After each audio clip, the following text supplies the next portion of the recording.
Yes, sir, we do have a quorum. We are missing member Carol. Member Carol, do you know if you think he'll join us later? He may. I'm trying to reach out to him now. Okay, perfect. Well, as long as we have a quorum, we'll go ahead and get started. Good morning. My name is Sean Powell, and I'm serving as the acting chairman of the MDTA board. We will be conducting this morning's meeting, and it will be conducting this morning's meeting. I hereby call the meeting of the MDTA board to order at 9 a.m. Due to the COVID-19 pandemic and in accordance with the live streaming law, this meeting is being conducted via video conference and being live streamed on the MDTA board webpage. All members will have their video active during the entirety of the meeting. I ask that anyone who is representing or answering a question, please turn on your video and audio when speaking. When you're done, please turn your video off and put your audio on mute. To minimize background noise during the call, I would ask that everyone on the line please mute your phones except when speaking. There are no members of the public, no elected officials, and no media that have pre-registered to comment at this morning's meeting. For those who are watching the meeting via live stream, we have posted the materials for today's meeting on the MDTA board webpage so that you can follow along if you'd like. I'd like to thank Natalie Henson for her customary great work compiling all the board materials and coordinating with all the members of the board and the team, Team MDTA. And thank you to the entire MDTA team for their great effort in preparing for these meetings each and every month. At this time, we'll move on to the first item on the agenda. And the first item is an approval item. It's to approve the open and closed session meeting minutes of December 17th, 2020. And then January 7th, 2021. So I'll do these independently. So first, on December 17th, 2020, the open session, do we have any comments or changes to those? This is Member Gangemi. I'll move for approval. Okay, Member Gangemi on the motion. Did I hear a second? Second. Second by Member Gaines. All those in favor? Aye. Aye. Aye. All those opposed?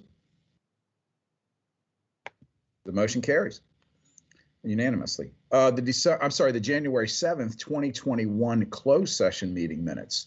Any comments or changes or suggestions? I move approval. Member Cox. Okay, thank you, Member Cox. Gangemi will second. Thank you, Member Gangemi. All those in favor? Aye. Aye. Any opposed? Aye. Okay, Madam Secretary, both motions carry unanimously. Second item up on the agenda is another, actually there are two, it's item number 2, contract awards, two separate contracts. Donna DeSerbo will be presenting to us. The first one is contract KH3029, I-95 Express Toll Lanes Northbound Extension, the Abington Road Overpass Replacement. So Donna, take it away. Good morning. Good morning, everyone. Thank you, Mr. Chairman. As mentioned, this is KH3029. The work to be performed under this contract is located along the I-95 at the Abington Road Overpass. The existing bridge will be replaced to provide increased horizontal clearance for future improvements to I-95. This project was advertised September 10th of 2020, and we received 8 bids. It had a 24% MBE goal with 2% VSBE goal. Allen Myers is recommended for award. They committed to 26% of the MBE goal, so they exceeded the MBE goal, and 2% for VSBE, thereby meeting that goal. The engineer's estimate was $8,835,564.50. Allen Myers' bid was $6,245,555.00. Their bid was 29% below the engineer's estimate. We did conduct a bid justification and review, and it was found to be acceptable. So we are recommending Allen Myers for award, and there were no bid protests received for this contract. I'd be happy to answer any questions. Thank you, Donna. Do we have any questions from the members? I guess one of the comments we made at the Capital Committee, Don, as you recall, is we just want to make sure that this contractor stays on the job and finishes it on time. I mean, we're ahead of time. I'm ahead of schedule. I mean, that's always a concern. Yes, sir. Okay. Thank you, Member Cox. Any further questions or comments of Donna on this one? Okay, hearing none, I'll entertain a motion to approve contract KH 3029. So moved. I'll approve. Okay. I'll second. I think, Mary, I think I heard Member Gangemi for the motion and then Member Gaines for the second. Any further discussion? Hearing none. All those in favor? Aye. Aye. Any opposed? Okay, no opposed. The motion carries unanimously, Madam Secretary. Next up, contract J01B06-00021, OpenGov Enterprise Budget Software System. And Donna's still up. Yes, sir. I should point out that both of these contracts are still contingent approval pending receipt of signed contracts. We do anticipate them to come in this or next week, so we don't anticipate any issues there. This contract is for the OpenGov Software as a Service platform to provide MDTA Division of Finance the ability to create an annual budget by line item for multiple divisions, programs for monitoring, analyzing, forecasting, and reporting budgetary spending across multiple layers. We utilized an intergovernmental cooperative agreement with the National Association of State Procurement Officials, otherwise known as NASPO. It was their Value Point Cloud Solution intergovernmental agreement. We did reach out to 3 vendors. We did receive 2 bids, and we are recommending award to Carousel for $2,054,832.38. That was 4.4% below an engineer's estimate. No bid protests were received, and because it was below the engineer's estimate, less than 10%, we did not do a bid justification, but we did do a fair and reasonable price determination and determined that their price was fair and reasonable, and that this is acceptable to the MDTA. Are there any questions? Okay, thank you, Donna. Hearing no questions, I will entertain a motion to approve contract J01B06-00021. So moved. So moved, Carol. Okay, Member Rosen had the motion. Who had the second? Carol, Member Carol. Member Carol. Oh, great. Member Von Paris. Member Carol, okay. Any further discussion before I take a vote? Great. All those in favor? Aye. Aye. Any opposed? Fantastic. Motion carries. Madam Secretary, please note that that contract is approved unanimously. Next up on the agenda, agenda item number 3 in your binders, fiscal year 2021 budget amendment number 2.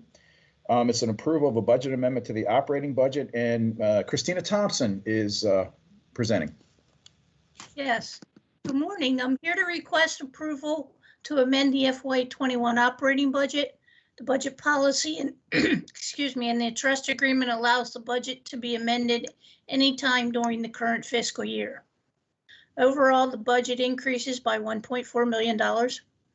On December 16, 2020, the governor announced the restoration of a 2% COLA, which was negotiated in the contracts for state employees represented by ASME and MPAC in 2019. The announcement also indicated that the state will be restoring increases that were negotiated but withheld from the state's police union. As a result of this announcement, MDTA employees will receive a 2% COLA and police will receive their step increase effective January 1st, 2021. The net result of this action is an increase of $1.3 million in personnel expenses. In addition, funding has been added for the premium pay the police received during the first quarter of the fiscal year due to COVID-19, which totals about $0.6 million. There's also a reduction in turnover. With that, I'll take any questions you may have. Okay, thank you, Christina. Any questions? Hearing none, I'll entertain a motion to approve at fiscal year 2021 budget amendment number 2. Member Ardinger, I so move. Thank you, Member Ardinger. Do I have a second? Second. Again, Jimmy, I'll second. Okay, thank you, sir. Any further discussion? Okay, hearing none. All those in favor? Aye. Aye. Aye. Any opposed? Motion carries. Thank you. Thank you, Christina. Next up is another approval item. It's number 4 in your book. The Board Resolution 21-01 authorizes the post-issuance interest capitalization for the BWI PFC Revenue Bonds Series 2019. Presenting from MDTA will be Alan Garman and Jim Walsh from the Maryland Aviation Administration. So, gentlemen, the floor is yours. Great. Good morning. Thank you.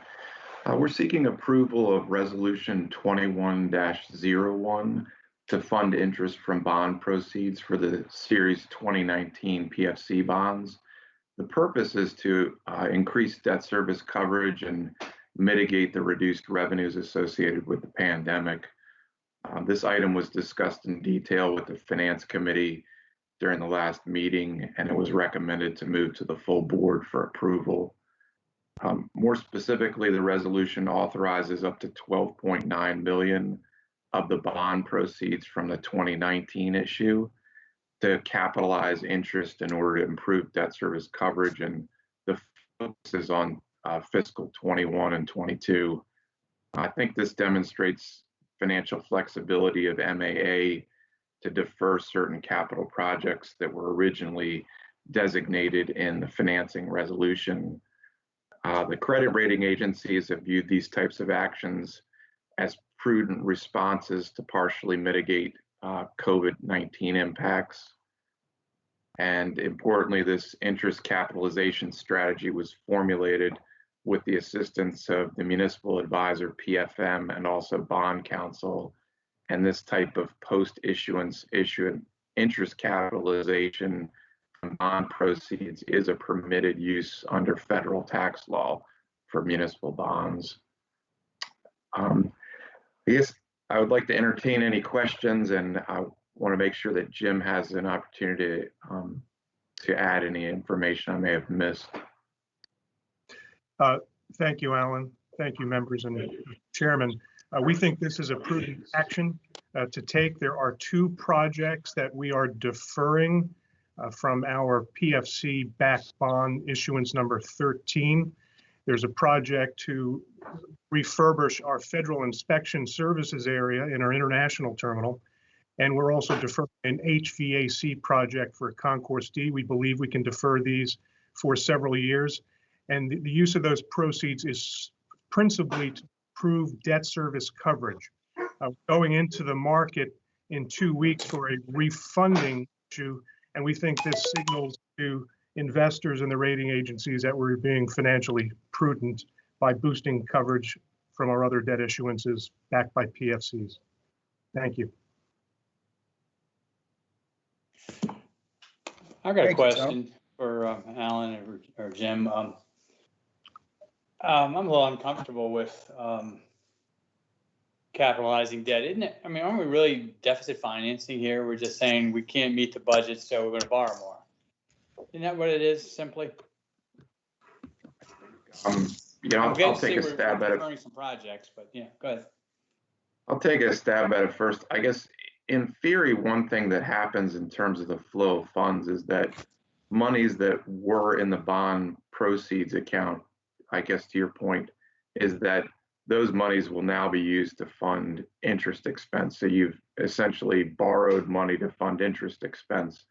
But the one counter to that is that monies that are net revenues that would have otherwise been used to fund debt service now flow into the PFC improvement account. And so those monies can be used for projects. So it's more of like a one-to-one offset. So monies that, you know, you're concerned about, I think that we're just borrowing money to fund interest expense, but right. Now we've got extra improvement monies that can be used for projects in the future. But I think most importantly is that we're trying to hold those single A credit ratings so that the airport has access to the capital markets. And so just the near term impact is that we're able to boost debt service coverage and keep it above 1.5 times target, which should, you know, give creditors some comfort and rating agencies to help hold that single A ratings category.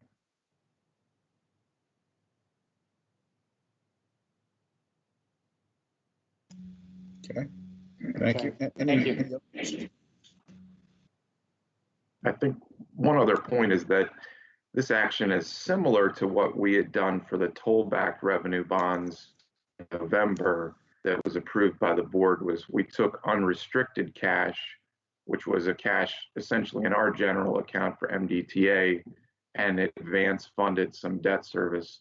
So this is similar. And, back for that meeting, we talked about how by the end of fiscal 22 for the MDTA, because we wouldn't have to set aside net revenues into our bond service accounts because we'd advance funded it, we'd actually be at the same exact position 2 years later from an unrestricted cash point of view. And in terms of capital projects funding, we'd have exactly the same amount of money, but those 2 years were able to boost debt service coverage. So I think for the airport, not accounting for the diminished revenues associated with the pandemic, that can't be made up. But at least from a cash flow perspective, moving money out of the bond proceeds account to improve debt service coverage, any revenues flowing in from PFCs will just flow back to their improvement account, and they could fund capital projects from that. Mhm. Thank you. Thank you. Thank you both. Any other questions for Jim and Alan? Okay, hearing none, I'll entertain a motion to approve Board Resolution 21-01. So moved, Member Carroll. Thank you, Member Carroll. Thank you. Second, Member Cox. Thank you, Member Cox. Any further discussion? Hearing none, all those in favor? Aye. Aye. Aye. All right, any opposed? Madam Secretary, motion carries unanimously. That appears to be the last of our approval items. So next up is a verbal update on the legislative session from Brad Ryan. So Brad, the floor is yours. Good morning, board members and Mr. Chairman. I'm here to provide you with an update on the 2021 session of the Maryland General Assembly. Both houses of the General Assembly convened on January 13th with virtual bill hearings starting the following day. As mentioned during last month's board meeting, a large number of bills were pre-filed this year, so things are off to a very fast start, and we are monitoring a number of the bills that impact the MDTA, a few of which I will discuss with you now. Delegate Carr has reintroduced legislation with a cross-filed bill in the Senate from Senator King that would end the ability of the MVA to suspend vehicle registrations for those that hit the $1,000 threshold of toll debt. This bill was approved by the House last year, yet died in the Senate. This year, the bill moved out of House subcommittee on the second day of session and is pending further action in the full House committee. We submitted a letter of information highlighting the fact that this bill could actually result in a disadvantage by prolonging the amount of time customers have to accumulate toll debt, leading to higher debts before cases are resolved. A Senate hearing is scheduled for February 10th on the Senate cross-file. Delegate Krim has introduced legislation with a cross-file bill in the Senate from Senator King to retroactively reduce the civil penalty to $25 for each outstanding citation.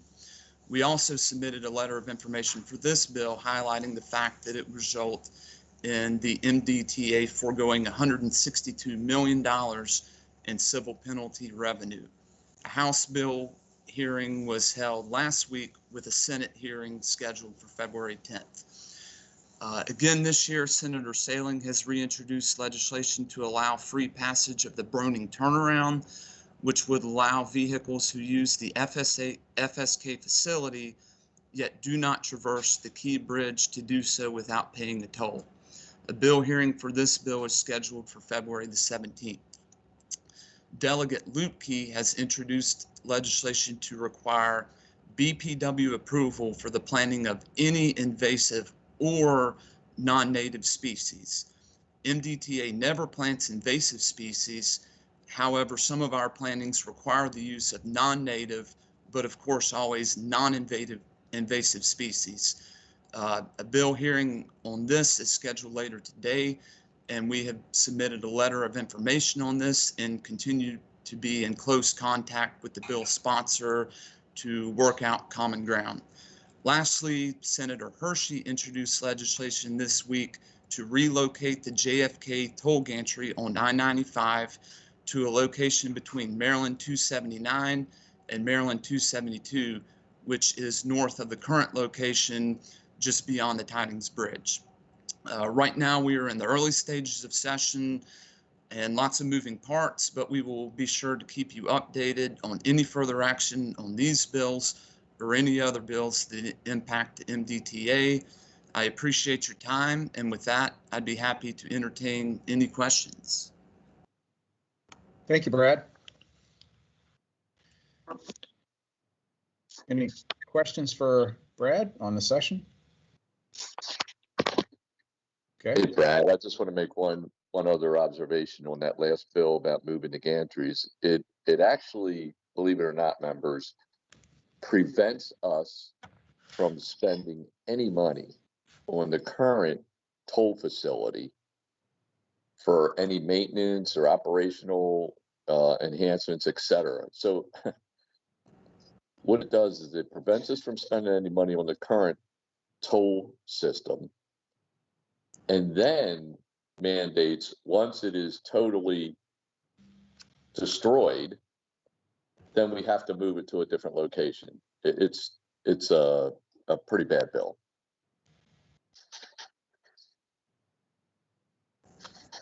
Okay. Thanks, Jim. All right. Hearing no questions for Brad, we'll move on to item number 6, an IT major projects update from David Goldsboro. So David, if you're on, take it away, sir. Yes. Good morning, Mr. Chairman and members of the board. Just for the record, I'm Dave Goldsboro, the Director of Information Technology for the Authority. This is our quarterly update of major projects and just a general update on what's happening within the Information Technology Division. As of January 28th, we maintain an active portfolio of 19 projects. The portfolio has remained constant since the last update to this board. But during the last quarter, there was a shift in some key projects due to a change in direction MDOT-wide, which is related to the use of the eMaryland Marketplace Advantage system. Since a decision was made with procurement MDOT-wide will not use Emma for the procurement portion of the system, but still use it for the advertisements, as I understand it. That was significant for us because we had a credit card system, our P-card system that we use to validate our credit card logs was sitting on a very old platform, and we wanted to get that updated. So we have engaged our open text vendor to convert our current purchasing card system over to the new platform. So we have fast-tracked that to get that stable and operating more in a sound fashion. We're going to continue to work closely with the Secretary's Office of Procurement on the modernization of the Advanced Purchasing Inventory Control System, also known as ADPICS. Once the work is awarded to an implementation company, we will integrate all appropriate MDTA systems where necessary. Some of the significant initiatives that we continue to work on, and some of this is a carryover from the last update, we're still working on our conversion to the new Salesforce Lightning platform. We've taken a little bit more of an active role with our 3G tolling project. We're providing some project or program management services, and we've got some analysis resources assigned to that project, and I think it's lending some decent support. We're still working on our eForms platform and our document scanning services to convert paper to electronic format. Also, I did want to add one more item here. We are also piggybacking onto the Secretary's office on the use of DocuSign to get some of our contracts and other documents that have been deemed for some type of a signature but need the security features that a DocuSign project, or excuse me, program offers to us. We've completed the renewal of our OpenText contract that supports our document management system, which also, by the way, is the same software that we're using for our P-card, so that was very timely. and compliance with state's requirement to have all employees who can telework, all do it staff, now including the service desk and field technicians are on telework status. And what we did there, we modified our staffing approach. We typically maintain about 8 staff members on site plus a management team. And so we've moved to a staffing approach that puts 4 employees on site on alternating weeks. And so far, it seems like there's been very minimal impacts to any service levels. And we'll continue to maintain that, of course. But we feel it helped with some of the infections that we were seeing. I think it helped with minimizing the impacts of the pandemic. One final note is we also completed the hiring replacements for our cybersecurity manager position. That is a very key position for us, as well as the mobile device management technician position. I'd like to add that these selections were made utilizing the hiring freeze exception process. And I do want to pay a compliment to our HR group and also the HR groups at TSA. They really made this work. We did all of our interviews virtually through Teams, and I think it went very, very well. So I just wanted to throw a compliment out to Tanya Dorsey and her HR team for doing such a great job. And with that, Mr. Chairman, that concludes my update. If there's any questions, be happy to answer. Okay, thank you, Dave. Any questions from the members for Dave? All right. Quick, David, one quick question. So it mentions the shift to some key projects. I know you guys have been busy with some other tasks that you didn't envision about a year ago. Are there any significant projects that have been delayed that you need to really get going on? I'm thinking particularly anything cybersecurity related, anything material to the operations of the organization. No, that pretty much stayed constant. We responded to the threat that was that came through the solar winds. That was very, pretty much in the news and a very popular bulletin item. We followed all the protocols, disabled the services, and waited for them to give us patch updates. That way to minimize our risk. On that front, that activity has always stayed constant, Member Rosen. In terms of our projects, what we've always tried to do is if we have a shift in priority, we want to make sure that our critical items always stay constant with respect to their staffing levels. So we try to adjust any other projects accordingly to minimize the impact to management of the infrastructure. Being on telework, we hit 5,000 users sometimes on a daily basis that are connecting in through the VPN to get access. So it's important for us to maintain, that quality level for our staff. So no, nothing has been delayed that would have any types of impacts of that nature. Great question. Any other questions for Dave?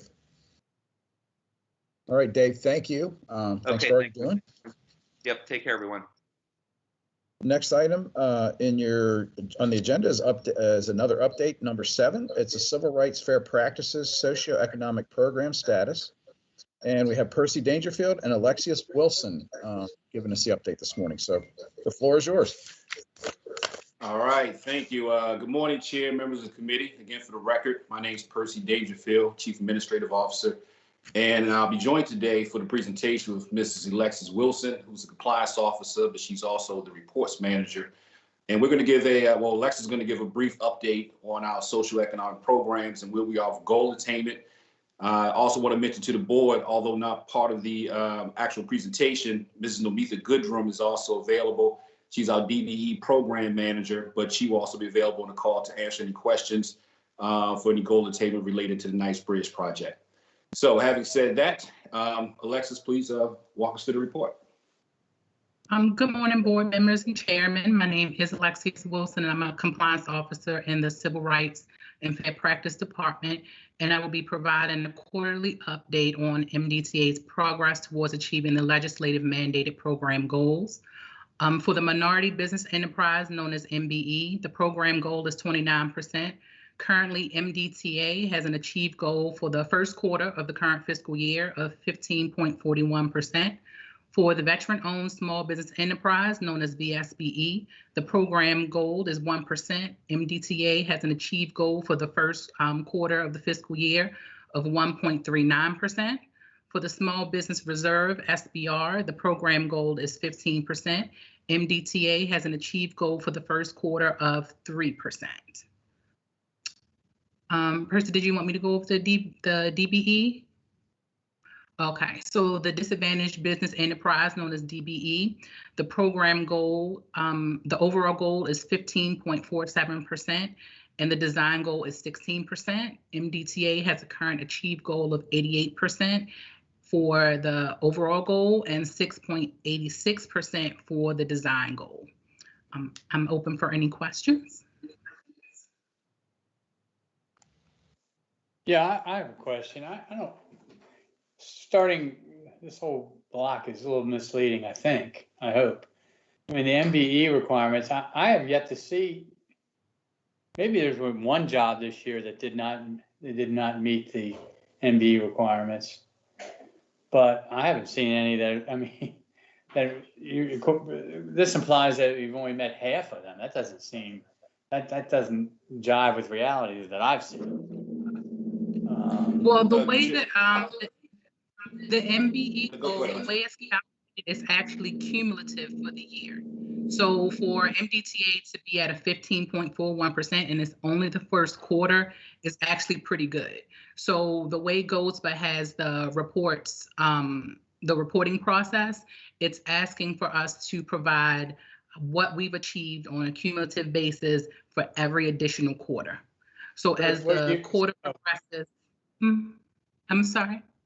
I was going to ask you what year we're talking about here, but this is the fiscal year, the current fiscal year, but it's just for the first quarter. First quarter, so it would be like first. Let's see, so that would be the fall of this year, then I guess. Is that right? Right. So that'll be July to September.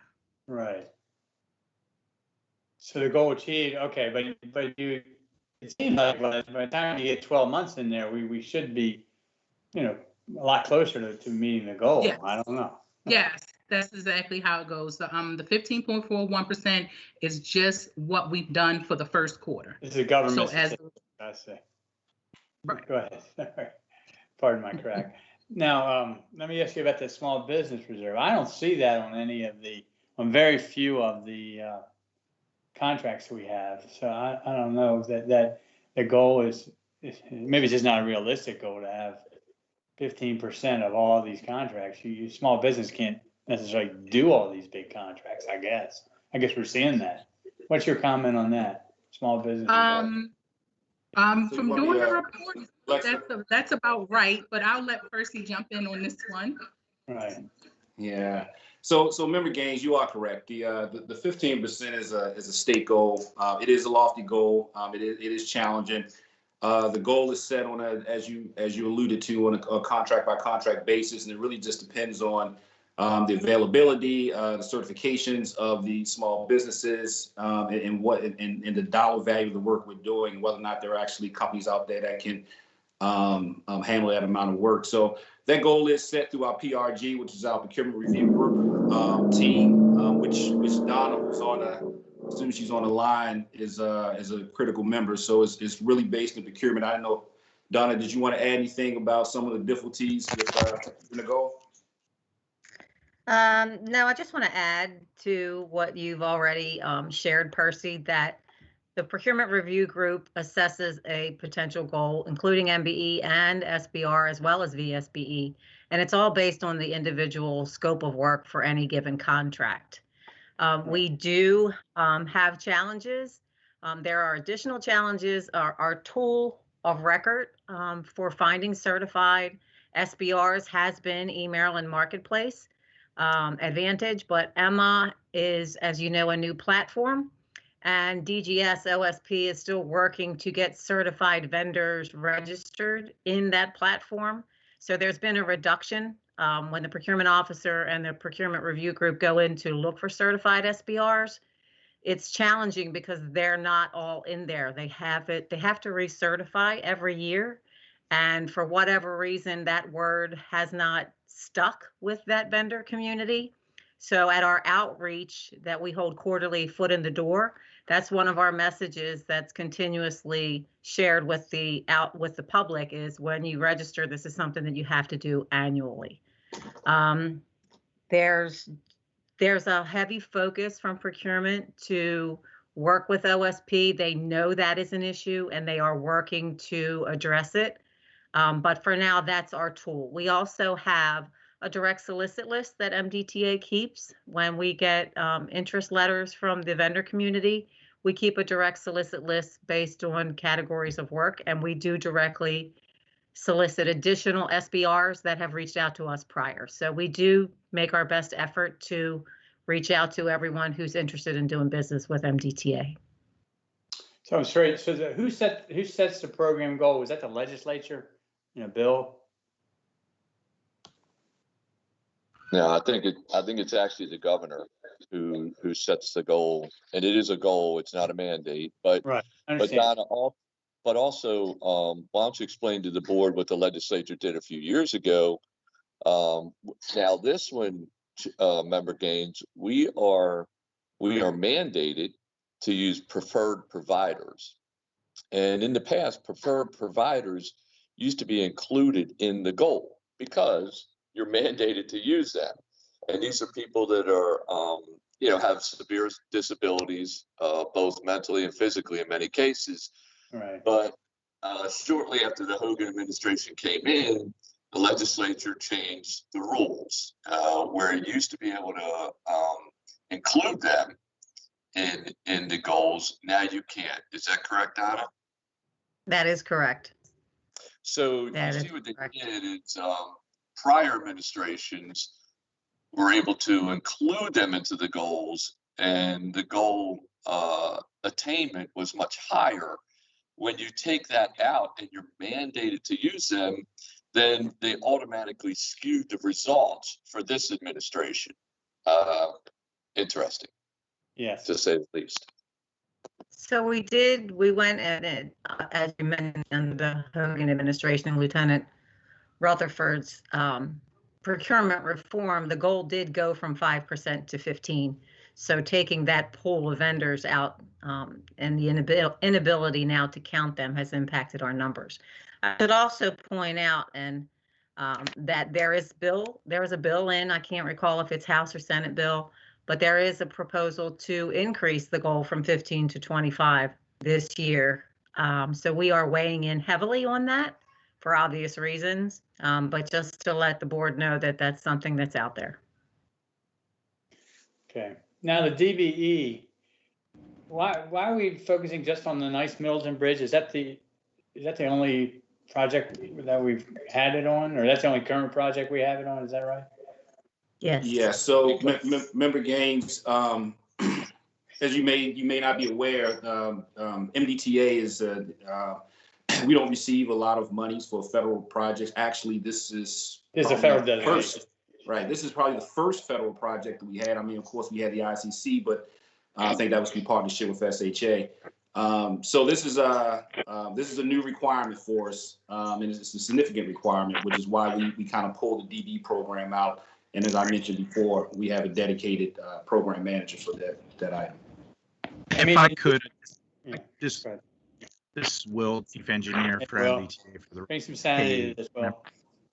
So just a couple points of clarity here. The DBE program that's shown is a little unique from the other program goals because all of the other program goals, as Percy mentioned, are statewide goals. That goal at this point is project specific. That's just the Nice Middleton Bridge. And I want to clarify, yes, we are receiving federal funding, but it's not typical like gas tax funding that State Highway would receive through through general funds. We still are only receiving the funding in the form of a TIFIA loan. So in the end, MDTA with our toll money will still repay that federal funding back. So again, consistently across the board, we only receive funding that's linked up with our toll revenues. Another point to make, that one of the things that makes the goal achievement challenging in OEC, they kind of track DB and MBE attainment by 3 measures. There's how much you've committed, there's how much that's been invoiced, and then there's how much has actually been paid to the DBE or MBE firms. The numbers that are reported in terms of achievement are the highest standard of measurement, which is when they actually get paid. And so there's always a lag when a goal is established, like the Nice Middleton Bridge as an example.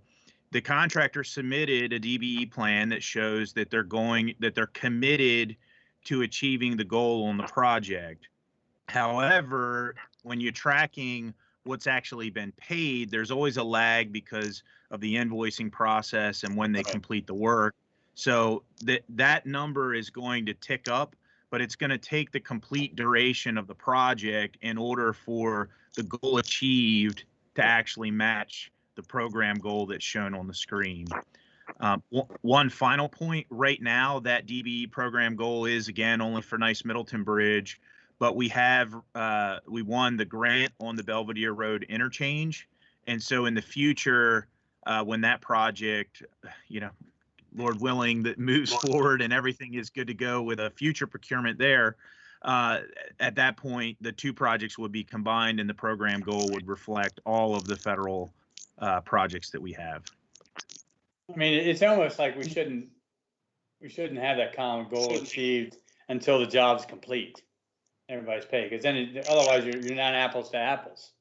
Yeah, I don't think. But well, yeah, that could be true, but the bottom line is we're mandated to keep track of the goal throughout the project. And in this example, and I don't know the exact particulars, but let's just say that most of the DBE goal is for destruction and disposal of the bridge, right, as part of this project. Right. Well, obviously that's going to happen at the very end, after the new one's built. So, so you may look like you have a low DBE participation now, and it'll all be made up at the very end. So, but the bottom line is we have to track it according to the legislature. So it's something we have to do to make sure they're on track, or to keep them on track, or to recover if they're lagging behind. Maybe we should have more columns there, like goal contracted, goal constructed, goal paid, or something like that, just so it doesn't look so bad. Because it's another question. Suppose, I mean, if you have to follow all these goals for, let's say, the Nice Middleton Bridge, you got 29% MBE, 1% veteran, 15% small business, and 15% disadvantaged business. So what are you up to? 30, 60%. Now, the general contractor is supposed to do over 50% of the work himself, right? Can't happen. Yeah, so member Gaines, those the goals, you made a correct point in terms of how much work the general contractor is supposed to commit, but that would be on a contract by contract basis. So you wouldn't be able to cumulatively add all of the goals for the entire program. That would more so be a reflection of what MDTA efforts are in terms of showing what we have in MDE programs. You have to look at it on a contract per contract basis. Okay. Look at individual contracts. That's right. They're not depending on how they said it. Okay. We should also point out that if the prime is an MBE, they can count themselves up to 50% of the work at the category of work that they perform. How often does that happen? I don't have those statistics. I would say it's allowable by law. Hardly, yes. All right, thank you very much. And just to clarify, it doesn't happen with small business contracts. If the project is not designated small business reserve, then it does not count towards the goal, even if they are an SBR firm that wins the bid. So just to make that clarification. Okay. Okay. I would just suggest to member Gaines, to his suggestion, where since you have to track it with the 3 different buckets, add those as columns, but then also put a column for projected. And it sounds like what we're going to see in the projected is that we're exceeding the goals by the end of the contract term. So that would allow us to. Noted. Thank you, Member Rosen. Yeah, we know that we will do that. We'll add the other goal categories in the next update. Because if people in the legislature read this stuff, they might be jumping up and down saying how poor job we're doing when it's really not the facts. So. Yeah. Okay. Aren't many contractors in the legislature, are there? It's a good question. I think I know the answer. Thank you all. Any other questions for Percy and Alexius? Okay, great. Thank you both for your presentation and the great discussion on that. The next item is item number 8, update on major projects valued over $40 million or of significant public impact. And Jim Harkness will be leading that discussion. So Jim, the floor is yours. Okay, thank you. Good morning, Mr. Chairman and board members. My name is James Harkness. I'm the acting chief engineer for MDTA. And so this morning we'll be going over the update on our major projects. And so this item is one that we report a few times a year, and there is a change, I guess, from the last time. This has been updated to be projects that are now valued over $40 million as opposed to previously we were reporting anything over $10 million. So with that change, that leaves us with 11 major projects to cover this morning. We have 5 projects that are in construction. We have 2 that are transitioning from procurement to construction, and 2 in procurement, and 2 also in design. 2 of those projects in the list are part of the $1.1 billion I-95 Express Toll Lane northbound expansion program. So the first project on the list is actually one that I will defer any comment on, the 3G implementation, and that will be covered thoroughly under another board item that's following this presentation. So we'll move on to the next construction project. That project is HT 694. That's the I-95 bridge project. You should probably are all familiar with this at this point. This project is replacing MDTA's only structurally deficient bridge, the Canton Viaduct. It also replaced the Hollowbird Ave exit bridge. The contractor was able to open the bridges, both northbound and southbound, fully open to traffic in December, and they switched now to the stage 4 of their maintenance of traffic scheme. They completed the bridge work ahead of schedule, 740 calendar days of the allowed 800. They've also completed construction of the new lane use control signals. They've also are nearing completion of the tile work inside the tunnel, as well as the retaining walls. They have completed all of the high mast lighting for the project. So moving forward, they're going to continue the tile work to wrap that up. There will be barrier wall, that concrete barrier wall that needs to be completed this spring, as well as paving when we have the correct temperatures for that paving in May timeframe. So we will continue to see some nighttime closures on the tunnel in order to facilitate that work.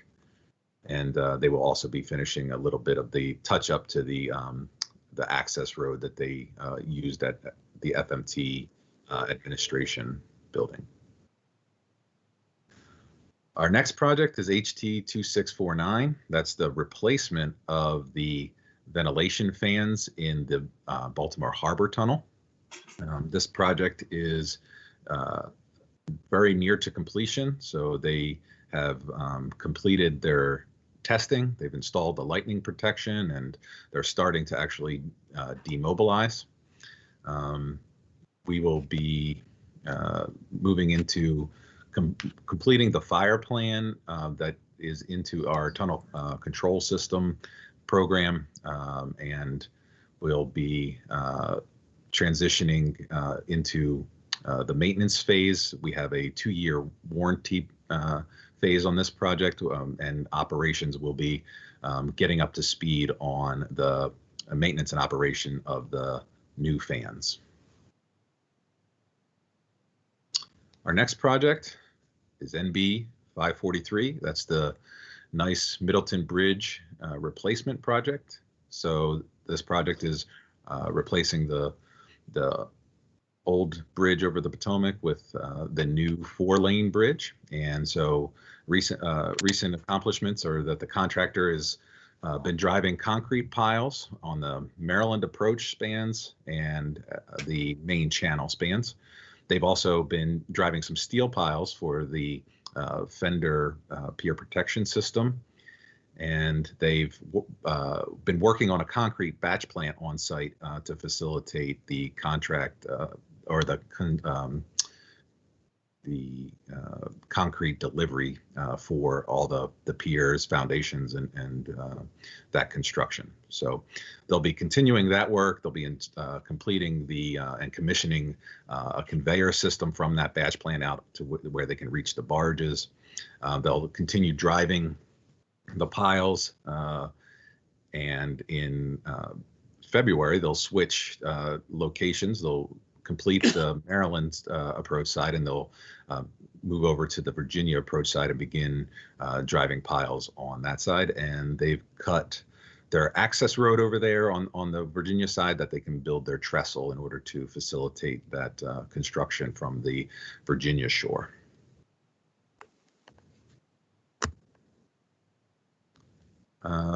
The next project is FT 2651. This is the rehabilitation of the vent fans in the Fort McHenry Tunnel.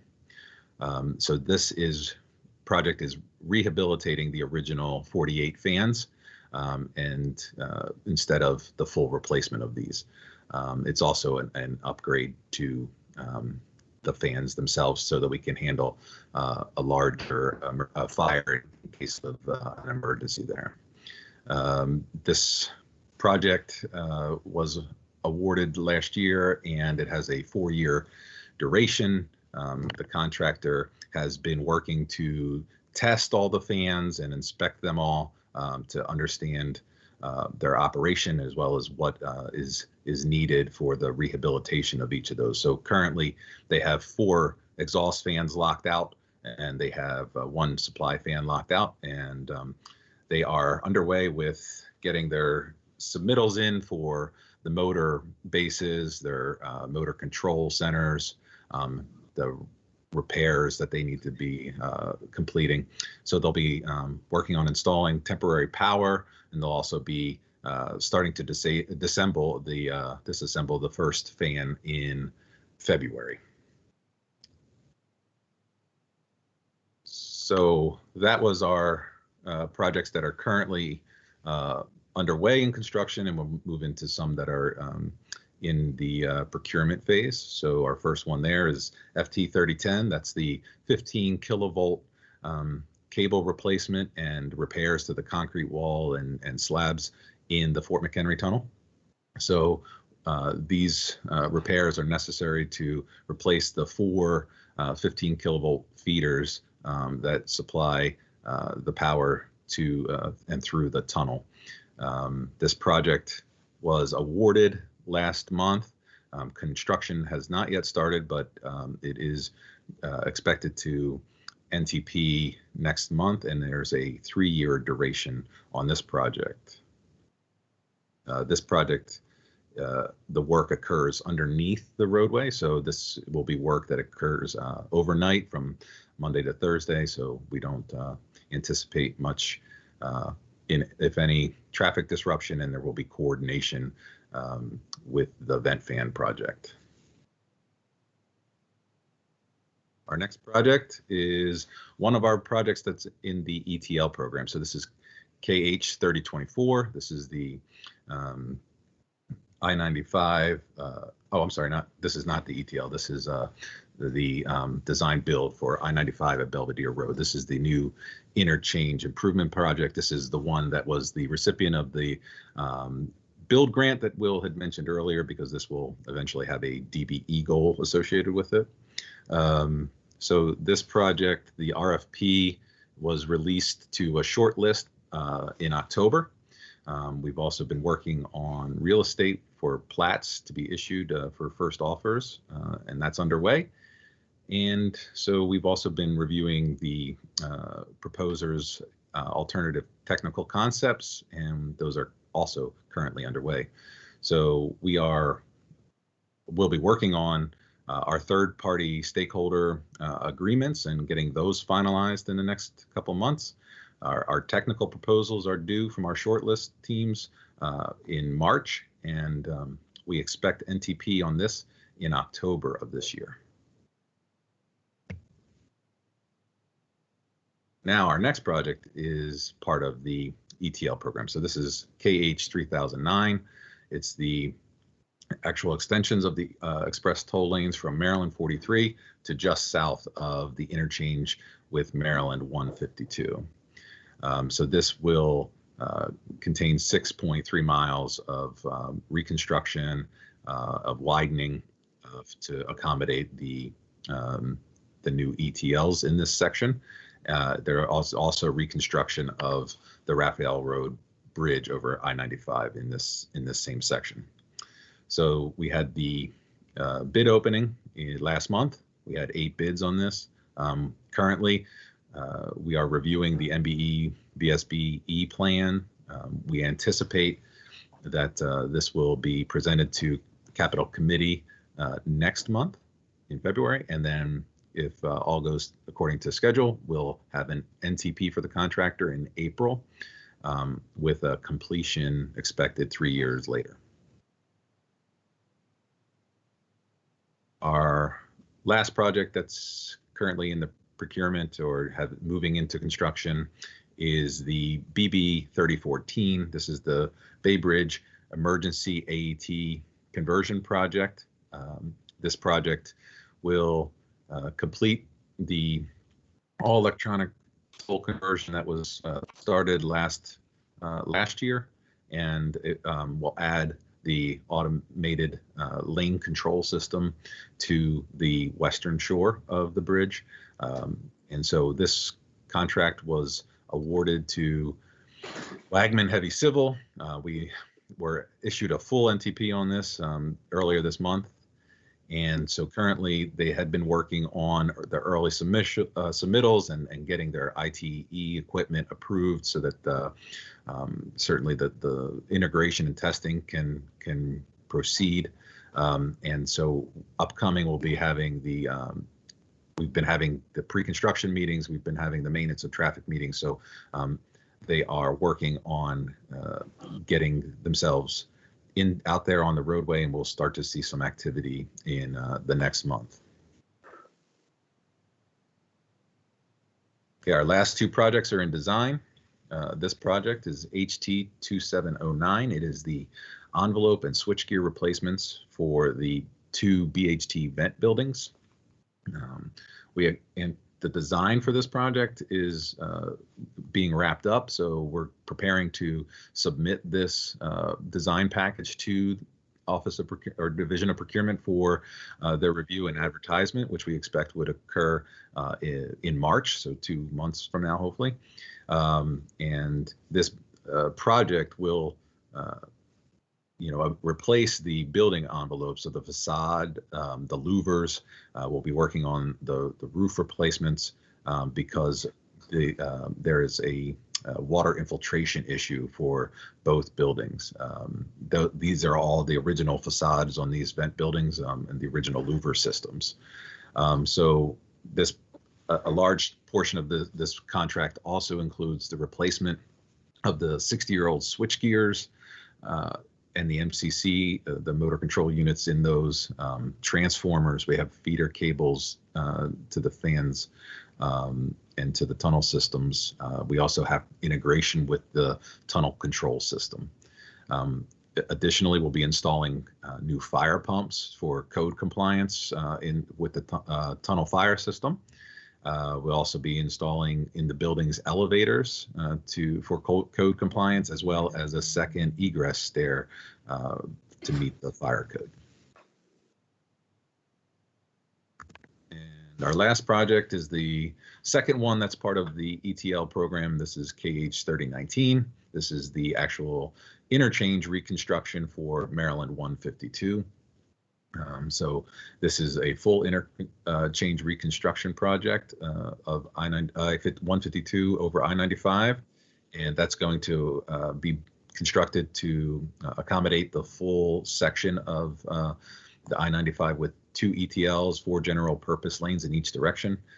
Additionally, the Old Mountain Road Bridge will be removed as part of this project, and the existing park and ride will be removed as well and reconstructed under a separate project. The documents are being finalized, and we expect that we will be submitting these to Division of Procurement next month in February. We anticipate there would be advertisement for this in April, and hopefully, if it goes according to schedule, we would have an NTP for a contractor in October of this year. So with that, I conclude my presentation on the major projects updates. Great. Thank you, sir. Do we have any questions for Jim? Jim, just one quick question on so that I-895, the bridge replacement, and you mentioned we're ahead of schedule. Financial implications, plus or minus, any as a result of getting it done sooner? So the portion that was ahead of schedule was there was a portion in there that was gave them an incentive for completing the actual bridge work and getting that open to traffic ahead of schedule. The actual at this point they're looking like they'll actually complete the project in July. So we will be, I think financially, I think we're on target with spending.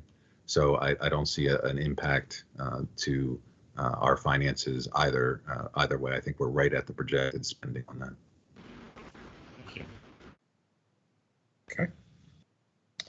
Anything else? Any other questions, comments, concerns?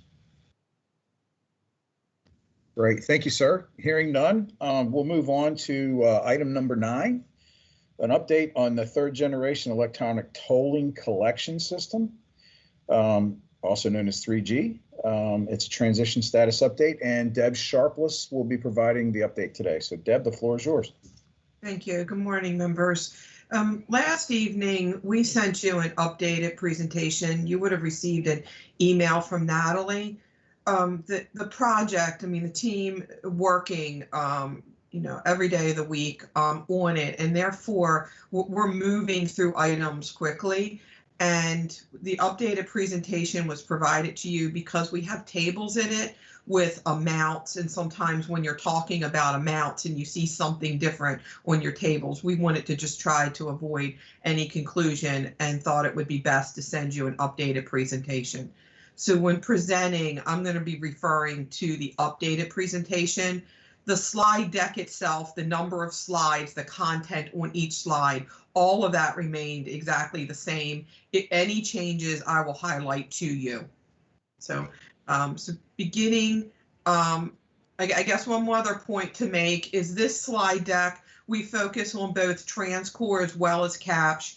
In our previous conversations, our conversations have been focused on TransCore. We incorporated information regarding the CAPTCH transition as well into the slide deck. That was part of your original mail out. So I'm moving to slide 3, which you see is the workflow and schedule. This has the same format as before. Now, when we met in December, and I have this arrow that says, where are we today? At December, that arrow was up in the software builds 1 to 16 and the data prep. That's where we were a month ago from the board meeting. Today, we're in the last days of the software build for 17 and code freeze, And in the coming days, we'll be moving into this assessment period. Now, these blocks on the right for our time frames have not changed. We've had a little bit of shifting within, which I'll talk about in just one second. Okay, so I'm moving on to slide 4, which is Tier 1 testing. That was one of the major accomplishments over the last month. If you recall in the prior slide, we have 3 rounds of tiers of testing. So we've worked through Tier 1 testing. Now, this is one of the tables that I've updated since your mail out. So this table is different than what was originally provided to you. Now, with the table, starting with the shaded areas, you see that certain volumes are shaded darker. And although all functionality is important, the shaded areas are of even heightened importance. So through this testing, in which TransCore conducted the testing initially, and then MDTA consultants reviewed artifacts that were produced by TransCore or documentation that was produced by them, and re-reviewed them to see if we concurred with their conclusion of what passed.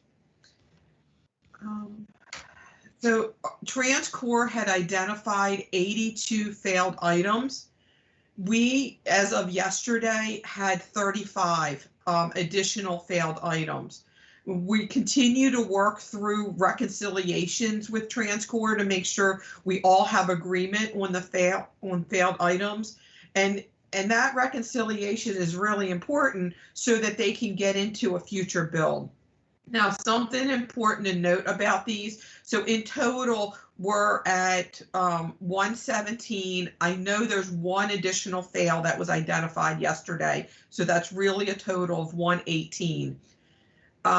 Roughly 40, a bit above 40% of the failures are in this area we're calling correspondence. Now, the importance of that is that when addressing correspondence failures, they're generally less complicated because they have to do with either configuration changes or script changes. They're not core software changes. So over this weekend, TransCore will release Build 17. They have been working on it since early January as they've identified failed cases, or they've agreed with MDTA's conclusion that something had failed. These fixes have been added to the build. As of yesterday, there's 82 JIRA tickets in that build, and it's intended to address all of the failures identified by TransCore as well as MDTA. So now, making this build larger and larger builds, there does create some concern. The schedule added some additional time in order to allow this build to be as large as it is. And what that's done is it shifted out roughly a week the release of this build as well as our confirmation date for go live. If you recall, after Tier 2 testing is done, that's when we are going to have this check-in to make sure that, you know, is there a level of confidence that the go live date is going to remain exactly where it is. Now, TransCore has committed to retaining the go live date, even with this one shift. They've identified areas of recovery and a schedule is forthcoming. I believe it's due on Tuesday. So this build was delayed a little bit, allow it to capture all items, but there is a recovery schedule that's forthcoming so that we retain the overall schedule. So this, let me pause here for a second. This was a critical step for us and part of the reason for providing you updated stats. So if I could pause here for a second, just to see if there's any questions regarding this testing.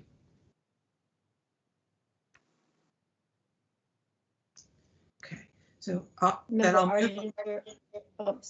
Sorry, Member Ardinger, I do have a question for you. Yes. You say TransCore has verbally committed, but on Tuesday, they're going to submit something in writing with the schedule. Did I understand that correctly? That's right. Joe, Joe, a project manager, is on the line as well. Joe, is the date still Tuesday that you're expecting the schedule? Yep, Tuesday, February 2nd.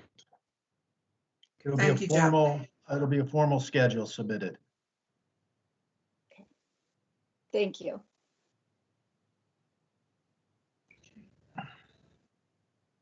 If there aren't any more questions, I'll move on to slide 5. Okay, so also we're addressing data migration as well as system performance. Data migration, I think it's going to fall off of the update come next month. We just wanted to kind of close out some comments for this month. Because of all the multiple data scrubs that we've had, it is now fallen into a lower risk category. We have 18 post go live items, all manageable. There's been many side-by-side comparisons. So from areas of concern, data migration now is not any type of top priority, top concern for us because of all the work that has already been done. Also, performance testing continues. And so here in the table, you have the results as of December 22nd, which was right around when we had our last board meeting. And then they ran another test later in the month. And the difference between these two tests is that they increased the number of external users. We went from 750 to 1250. They're not 100% there. The KPI is 99.5%. They're getting close. Now, when we did have degradation where the 99.5% was not met, it was a 2 to 3 second delay. The KPI requires 2 or less. So in those scenarios where they were missing, it wasn't missing by an extreme amount. It was 1 notch higher in that bucket as to where they are. And efforts will continue on system performance. We're also doing things to measure what is our peak periods been, what have we been experiencing, to understand how much of a cushion we have with our testing. Okay. So moving on to slide 6.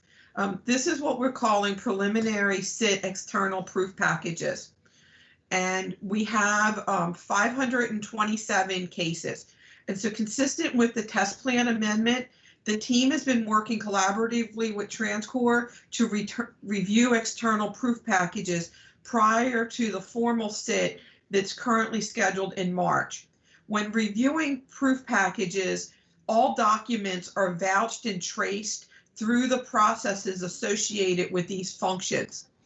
And so as of yesterday, we had 254 or 48% of the packages have passed. Now, that's good that we're almost halfway there, but at the same time, there's still a significant amount of work remaining. Now, out of the gate, we did have problems. TransCore has dedicated resources to the proof packages, and we're seeing an upward trend. Like just last week, when this is a table, I'm sorry, I should have told you that. This is a table that we also updated, that last week, the failures, the pass rate was, I think, 10 percentage points lower. And the mail house was at 5.5%, whereas today it's at 28%. So that's what I mean by we have an upward trend, but there is still considerable amount of work that needs to occur here. And we will continue to report on this. This is an area of concern for MDTA.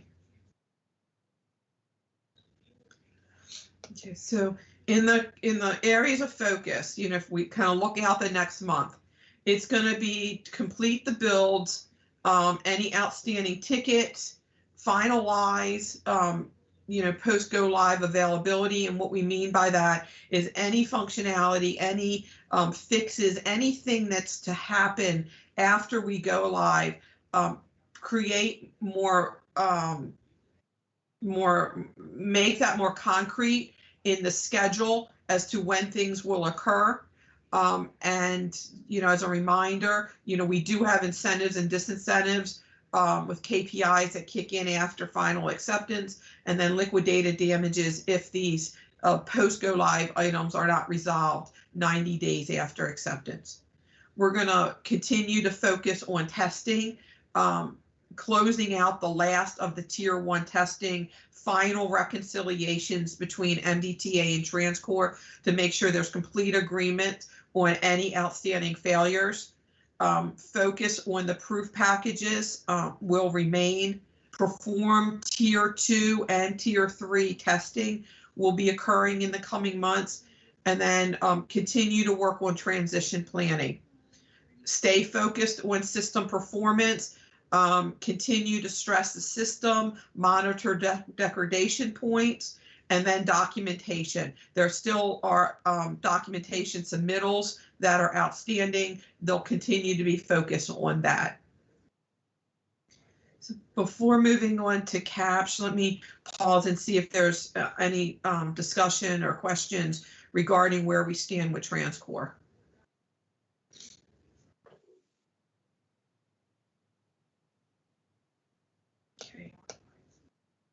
Sorry, this is Member Ardinger again. Just to simplify this for myself, I'm looking at the significant MDTA concerns.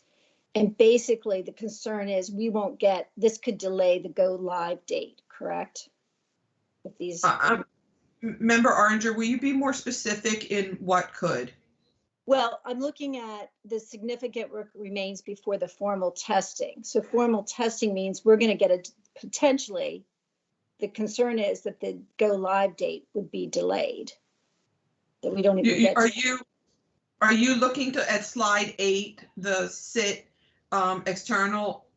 I'm looking at the SIT interface proof package review. Yes. Okay. So the formal testing for SIT occurs after Tier 2. And so after Tier 2 is when we're confirming a go live date at that time. And so this occurs afterward. That poses some risk, but actions like having this preliminary review that we're doing now, which was part of the test plan amendment, that helps reduce the risk of having issues. We're raising it because it is a concern of ours, and we're mitigating it. I see Joe's on camera as well. And Joe, would you like to elaborate? Just to say that, I agree with exactly with what you said. Many of the issues we're finding in the external interface area are being addressed in release 17, which is getting ready for Tier 2 testing. So we expect those numbers to improve. And we are working collaboratively with TransCore and making sure we're on the same page with the results. Thank you.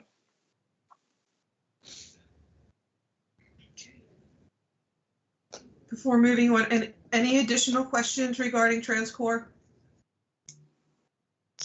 Hey, Deb, I just want to make one comment on this, and I just want the members to know, I mean, we were on, I guess, calls about 5 or 6 hours yesterday, various calls with TransCore, CAPS, and our team. And, we hear things from TransCore that make us a little nervous, quite frankly, with regard to schedule, but we are really pushing back and trying to make sure they hold to the schedule. That being said, if at the end of the day, this system is just not ready, we cannot move forward because it would have a significant impact on the customers. So we have notified everyone, including their CEO, which I know we got an email from Tracy Mark, the CEO, during this meeting, that he is committed to making this deadline. So Again, we're doing everything we can. And Joe and his team are doing everything on the testing side as they can. They're getting ready to look at tier 2 along with them to help try to save some days, quite frankly, from the regular tier 2 system testing. And so I just want to make you aware of what we're trying to achieve here.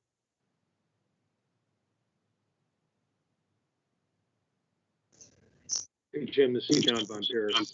I'm sorry, Mr. Chairman, can I comment?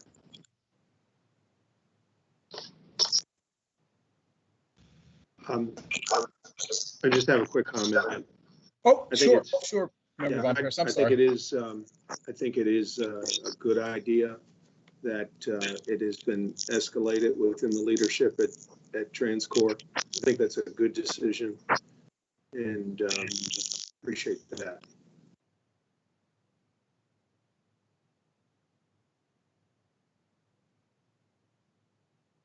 Thank you.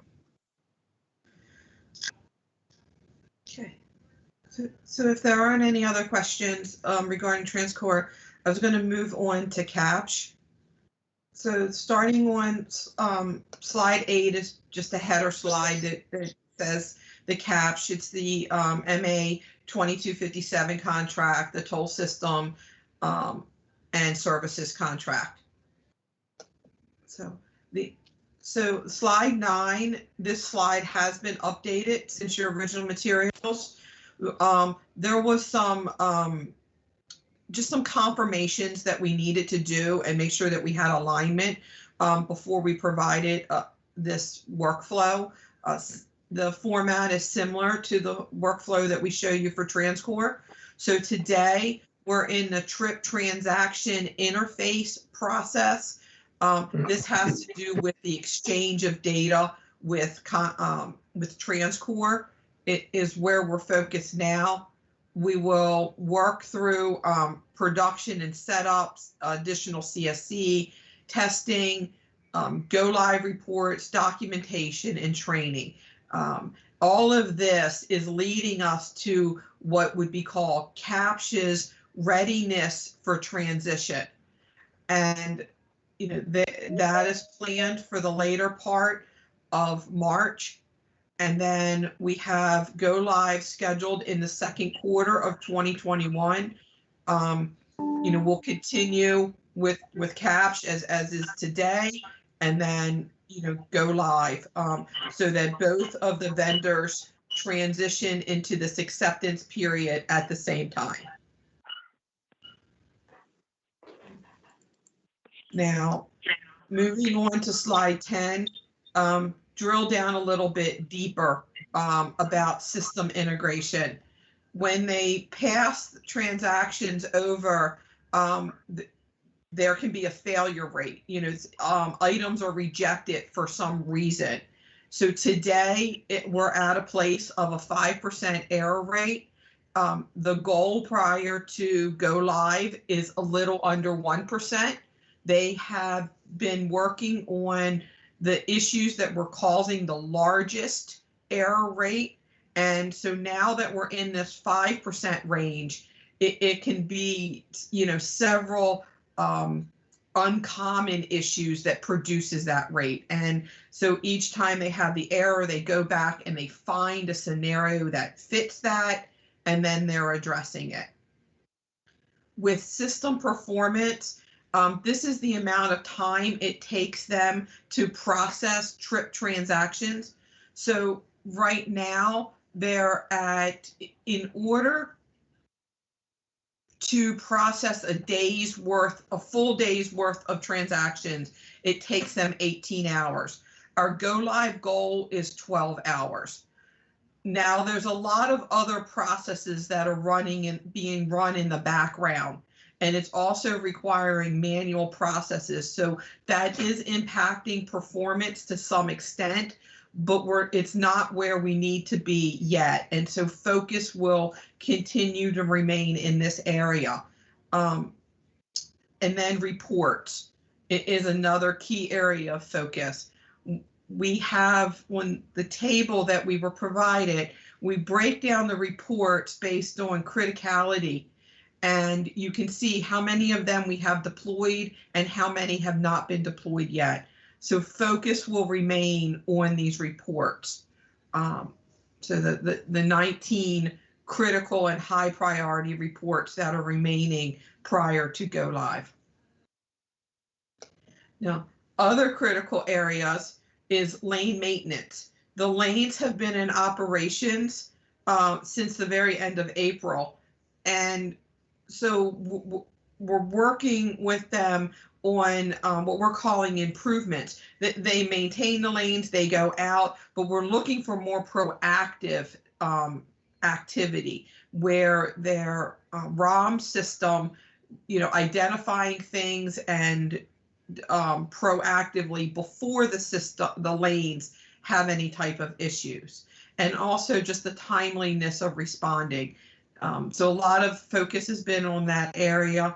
I added in your deck from last week, quality assurance and quality control, really drilling down on the processes that they have to ensure that we have the accuracy that must occur. That'll be an area of focus, particularly trip construction right now is a high area of focus for quality assurance and quality control. Finalizing the transition plan, that's the collaboration between TransCore and CAPSH. Everything is scripted out prior to going live, during the actual conversion, and then post go live. And then there's a major task order where we had to acquire additional disk space because of the backlog of transactions that we have with CAPSH.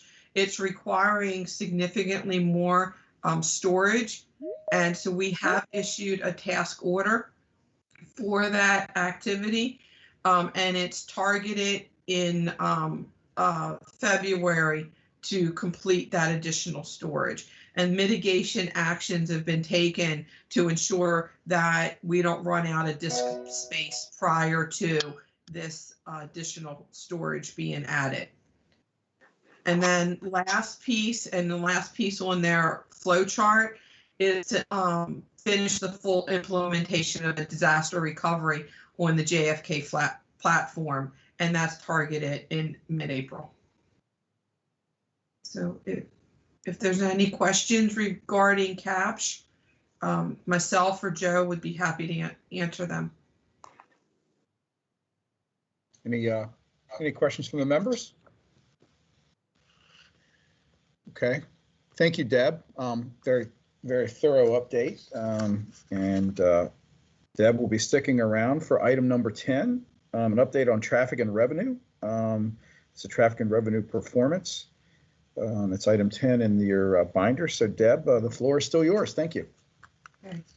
Thank you. So with this item, I'm going to first briefly talk about the information that's in your binder or your mail out, your book, and then also talk about some supplemental information that in the past days we've been able to pull together involving revenue and traffic and talk to you about that. The information that was provided to you this morning, it's in addition to what's in your materials, and that information takes us through December, whereas the information in your board materials were through November. So we were able to provide you more current information, and we felt like the timeliness of it was important, and that therefore provided you additional information. So in your materials, on the slide that talks about summary of system-wide revenue, as of the end of November, this has the green bars across it. On a system-wide basis, we were $26.9 million below the forecast. That accounts for the legacy facilities, the ICC, as well as the express toll lanes. When we when we look at the legacy facilities, that is $11.4 million below forecast. And the largest contributor to that is something that we'll talk about in a minute further. It's something we call I-tolls. It's when someone generally does not have their transponder in their vehicle, and we post the transaction to their EasyPass account based on the image of their plate, because they've associated their license plate with their EasyPass account. We are current processing ETC transactions. That's when the transponder reads, but because of the processing time that requires for image review, they are not current, and that's why that's the largest contributor to being under the forecast for ETC revenue. Now, ICC is not included in your materials. That makes up the difference of where we're under budgeted. The express toll lanes are slightly below. The balance of this has to do with the ICC. So I think it'll be better if we move to the supplemental information that was provided, and then we'll be able to discuss it in greater detail. So the first thing on page 1, you see a table with yellow and green highlighting. The purpose of this table is to be able to have awareness of where does the bulk of the revenue come from. Like sometimes something can be under or over and it doesn't move the needle very far. And then other times something can be over or under a little bit, but because it's such a large percentage of the total, it moves the needle much to a greater extent. So that's the purpose of this table, is to show where the order of magnitude is for the facilities. And you can see legacy facilities, which is basically everything except for the ICC and the ETLs. And we break that down by passenger and commercial. And then for the ICC and the ETLs, commercial and passenger are lumped together.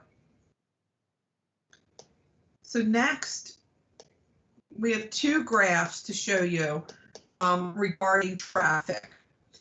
And where are we from, if we looked at the road side, not the processing of revenue, but the actual traffic that's on the road. This graph is for legacy facilities. This is the graph on page 1, and you see we have a burgundy line and a dark blue line. The burgundy line is the legacy commercial vehicle traffic, and this is the impact of COVID. So what did we think was going to happen with traffic because of COVID? The dotted line is where did we forecast to be? And you can see for commercial traffic, since the forecast was issued in October, we have consistently remained above where we thought we were for commercial from a traffic perspective. Now, the dark blue line is passenger traffic. And generally, we've been right where the forecast has been up until the holiday periods. We have weeks where we're a little over, a little under, but then we got to the holidays from Thanksgiving through Christmas, and we were below. Now, since after the holidays, we've come up above, but we'll need more data to see if we stay above or come back down to where we had forecasted.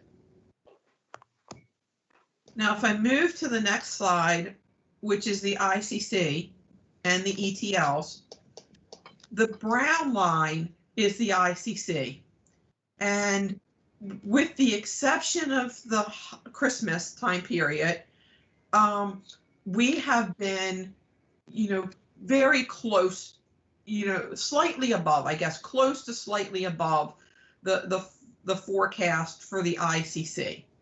Now, the ETLs, which is the gray line, we've been consistently below the forecast, with the exception of the Christmas and New Year's period.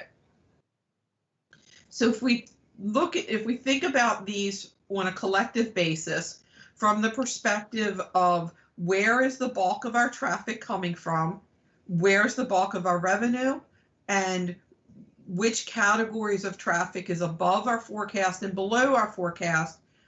We have been slightly exceeding the forecast on a consolidated basis. The commercial traffic outperforming by 2 basis points in October and November and 6 percentage points in December.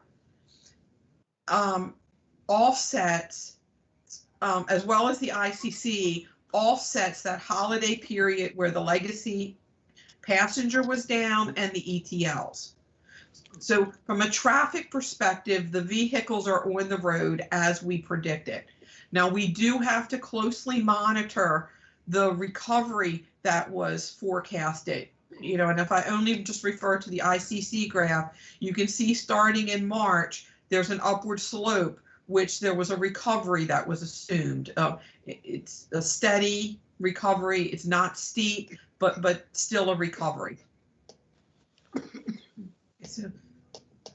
So that's where we stand from a traffic. And so the good news is that the vehicles are there. You know, we could never create traffic. So that is a plus, that the vehicles as forecasted are on the roadway. So now moving on to revenue. And I recognize that this page 3, there's a lot of data on this, but let me walk through it. Trying to color code it. If it's in green, that means that it's ETC revenue or Easy Pass. If it's yellow, it means video tolls. And the peach is the ETC and video combined. So as of December, we are $11.3 million behind from where we said we would be on a forecast perspective. And so if we start by going up to the ETC lines, the green lines, this is what I meant by I-tolls, that there are I-tolls that have not posted here yet. So that will improve the $18.8 million. I do not expect it to eliminate it, but it will improve it. Okay. So,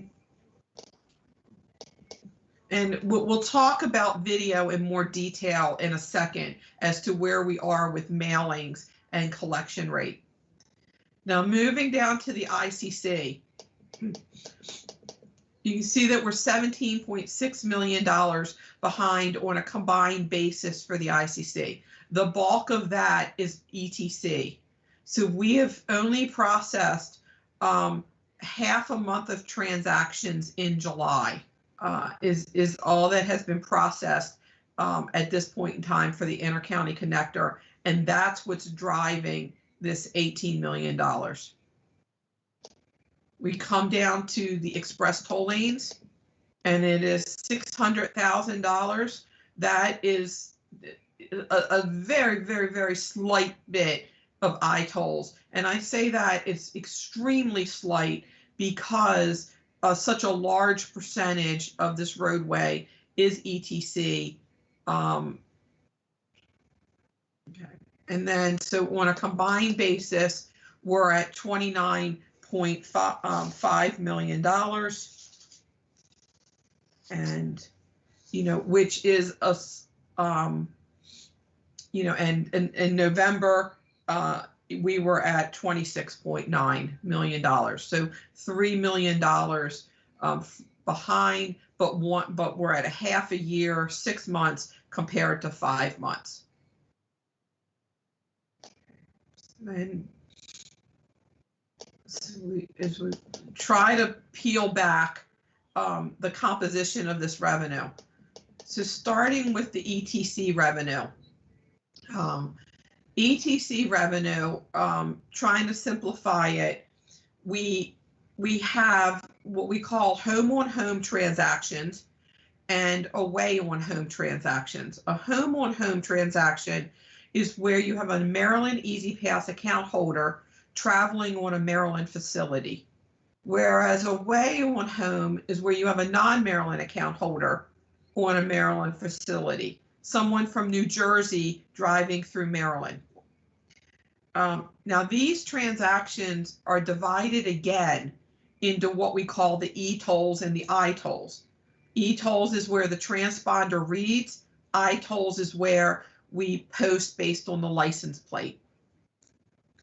So e-tolls for all the facilities except for the ICC were current. As the transactions occur, we've posted them to a customer's account. With the ICC, we've posted through July 14th. Now, images and what images are being reviewed currently by Conduit affects this. So the date range that's provided is the date range of the transactions that they're currently reviewing. And you can see, there's a handful of facilities that they're reviewing through mid-August, but the balance of them are all in July. So then if we look at it from transactions that are currently held by CAPSH at MDTA's request. From an image perspective, we have 19.8 million transactions that are currently with CAPSH. For ETC for the ICC, we have 12.4 million for a total of 32 million. Now, a couple points here. This 19.8 million of image transactions, based on historical data, roughly 36% of those will become I-tolls. That's 23% in-state and 13% out-of-state. So this is what I mean by there's more ETC revenue to be posted. The other thing important to remember for the balance of these image transactions, we account for video toll revenue on a cash basis for the financial forecast and for our coverage purposes. So not all of this was anticipated to be recognized as revenue. It's not recognized in revenue until it's paid. So in the coming month, I didn't mean to make that plural, a major focus will be on finalizing a plan to process these transactions held by CAPSH after transition. So moving on to video tolling. So the volume of notices that are mailed, it's the result of two pieces. It's the number of mailings is how many images are we processing in a given month? And what's the number of transactions remaining from when we were holding video notices due to COVID? So both of those items affect how many mailings can occur. So as of December 31st, approximately 80 to 90% of the FY 2020 video transactions that were held due to COVID have been mailed to the customers. Now, in the table provided, you can see what was mailed. So between October and December, 3.8 video transactions were mailed out to customers. Our goal was 2.6 million. So we exceeded the goal by 2.2 million transactions. Now, however, for the period of January 21st through June, we expect to mail an additional 7 million. That will be so on a total basis, that we expect to be under what we forecasted. We had forecasted to be at 13.4. The bulk of these months, we had forecasted to be able to mail 1.8 million transactions. Based on the volume of images being reviewed, we won't be able to achieve the 1.8. So when you net the mailing less from January to June and mailing more than what was expected in the first October through December, we will fall short of our goal. Now, the reduced mailings are being driven by the volume of images processed. During calendar year 20, the average number of images processed per day totaled 26,000. Since early January 21, Conduit has taken action and increased the approximate working day daily average to 70,000. So the numbers that we're reporting is based on the increased volume that Conduit has been able to do. But when we had these lower months, the backlog of transactions have gone out, and that's affecting the volume that we can do now. Now, the last piece of video revenue is for the notices that are mailed, are customers paying the notices? And that's what the graph provided is showing you. So when we started resuming mailings in October, there were still some February notices that needed to be mailed out, as well as March and April, May, and June. And so the dark blue line, which is the bar on the left for each of these months, is where our collections was as of October 5th. So, and then we're showing that how the collection rate for each one of these months continues to rise. And from a financial forecast perspective, we assumed 48%. And you can see for March, April, May, we're above that percentage, as well as February. And June is certainly trending to be above that line by next month. So if I wrap all of revenue up for key takeaways, as of December 31st, we're 29.5 million below the forecast. 38% of that falls under the legacy facilities, while 60% of it is on the ICC. And and the volume of images processed for ITOLs, it affects ITOLs as well as video notices being mailed. And, a lot of attention in the coming months will be focused on working down the transactions that have not been processed. So understanding that this is a lot of information, but one of the things that we're certainly trying to be responsive to is the members' request to understanding the numbers in greater detail and what we're seeing and watching and adjusting to on the staff side.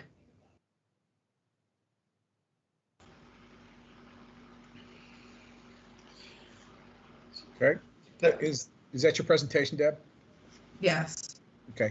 Any questions for Deb from the member? Deb, Deb, this is Member Rosen. Once we get caught up, do we expect that the collection rate to resume at approximately 74% where it was pre-COVID? We have in the forecast, we have it ramping up. Off of the top of my head, I think FY22 was around 60%.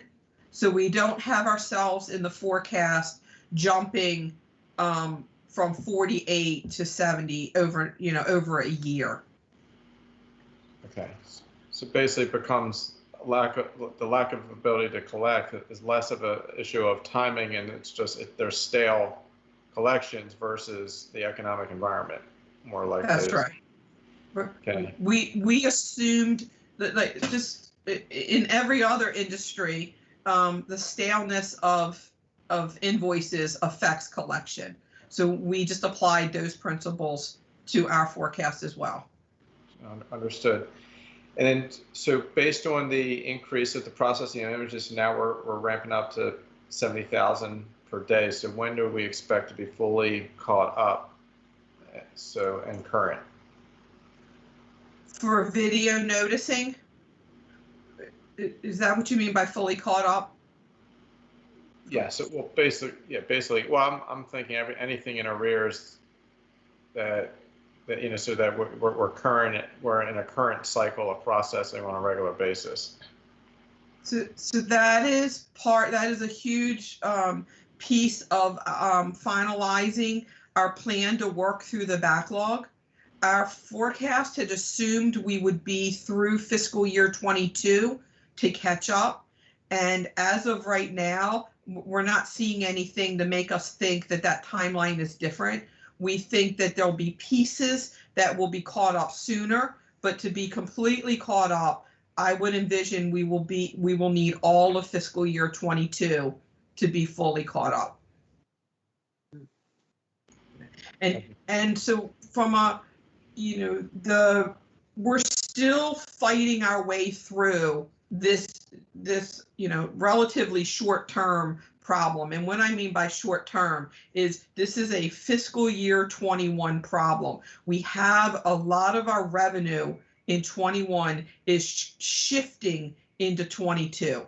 And it's a matter of when can we get transactions processed. And that's why I started off with the traffic. We will be able to identify strategies working with TransCore and CAPS in order to process transactions. So we will get to a place where we will solve that problem. That will be within our means to do that. Why I started with traffic is we can never create traffic. If our revenue difficulties that we're facing right now was the result of traffic not being there, we would not have a means of working our way through this current problem. Whereas we have the traffic, we need to work through the problem of getting transactions processed. Thank you. Any more questions for Deb?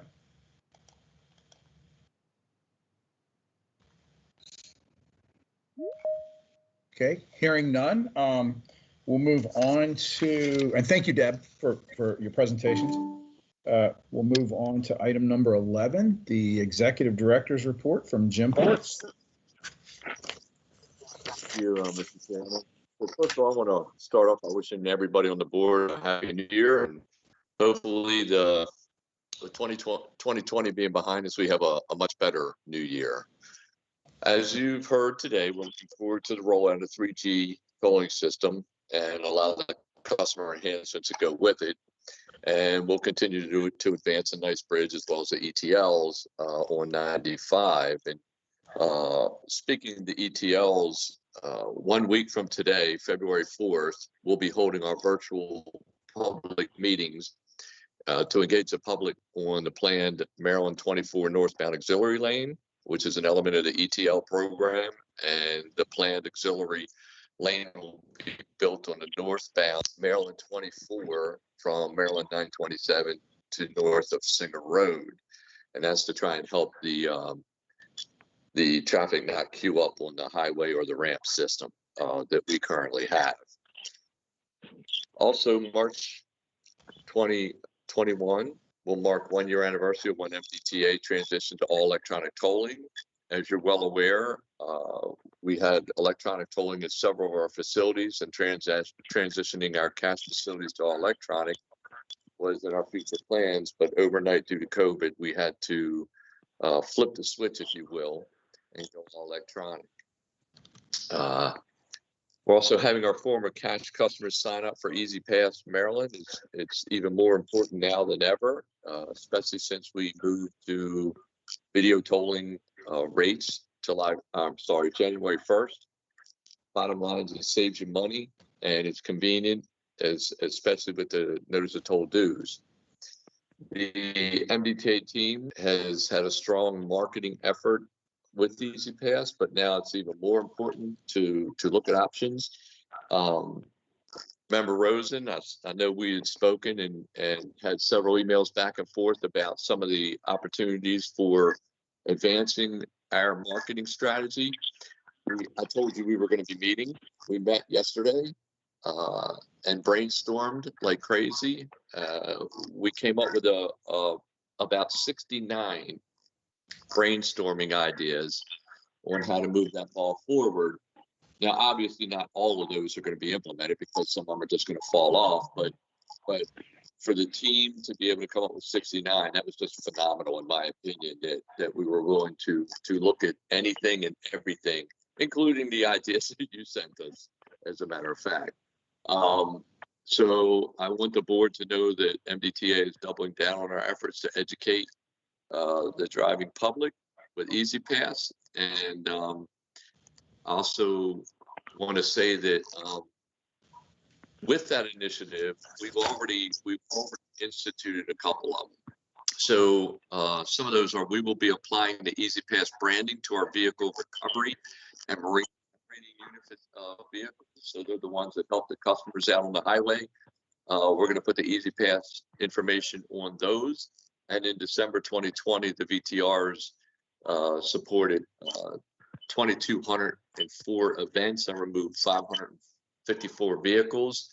And so you can imagine how many people may actually see this. And we're also, I mean, they're basically moving billboards, if you will.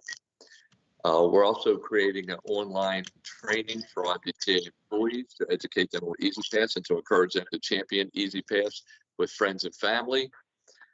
This is possibly something to do to help us expand MDOT once it's tested through MDTA. And we're leveraging the bright creative minds of our team to pull all the options on the table and figure out which ones are the best to move forward. I also want to remind the board that this year, believe it or not, is MDTA's 50th anniversary. I guess y'all get a gold watch. Not really. That's not in the budget. But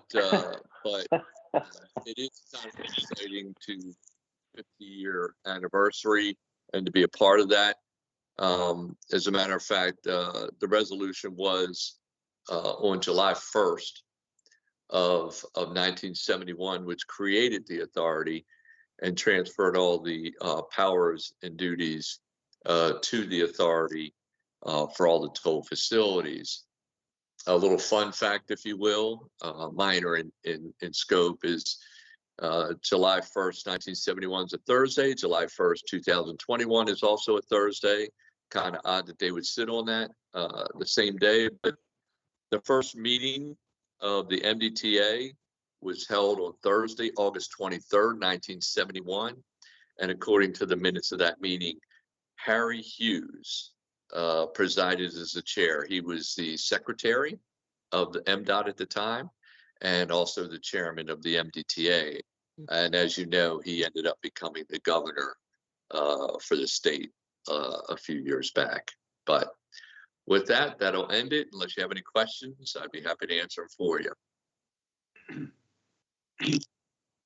Okay, any questions for Jim? Jim, that was a great year in the Maryland General Assembly. 1971 You were a great year. I had called Mike the day, 2 days before he passed away. We were sworn in January 13th of 1970. And Mandel put obviously the bill in to create the authority. And we were, of course, naive enough to know what the hell, not even know what we were doing at that point, but we were there. Neat time. And now you're here for the 50th.